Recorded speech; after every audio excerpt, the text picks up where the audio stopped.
Dead Heat is gloriously 80s bonkers, and I love it because of that. It is a fairly simple plot. You've got two detectives who find out that seemingly zombies are doing bank robberies. They trace them back to a Dante laboratories and figure out that there is a way of reanimating corpses. Our hero, played by Treat Williams, rigor mortis, is killed and brought back to life, and he only has a couple of days before his body dissolves or decomposes to find out the person that killed him. Remarkably simple, remarkably tongue-in-cheek, and just so much fun. It's just silly, but it's great. It just treats it as kind of serious for the characters. You get countless sequences that are just incredibly fun, especially when they go to the lab and this strange little biker creature turns out and starts fighting Joe Piscopo's Doug character. It's ludicrous, it's over the top, it's bonkers, and it's everything that's great about this movie. And as if the practical effects, the tongue-in-cheek, the silly acting, and the just great setups, it wasn't enough. It's got Vincent Price in the movie as well. What more could you want? This movie isn't about narrative, it's just about fun. It's about moving from scene to scene and having a blast while it does it. There's action, there's monsters, there's gore, there's horror, there's everything you could possibly want. And it reminds me a lot of Reanimator, this movie.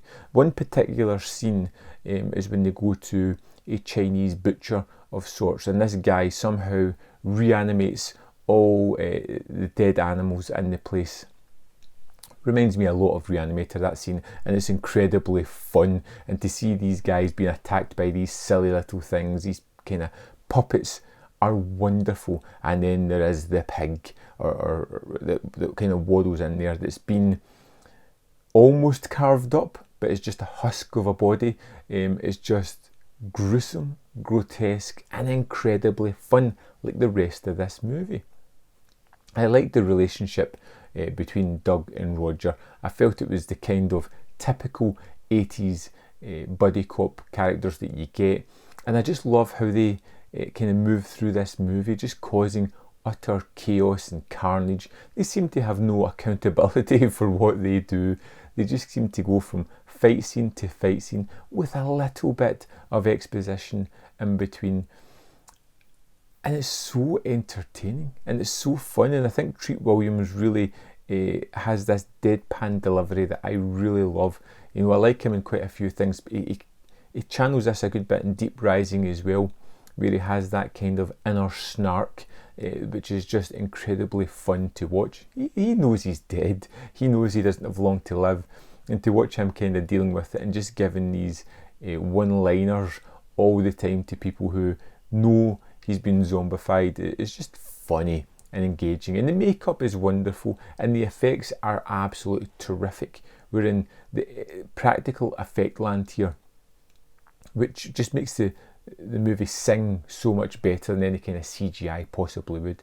And to see these crazed effects come to life, whether it be in the Chinese butcher shop or to see the zombified people later on, it's just so much energy, fun, creativity. It's just great.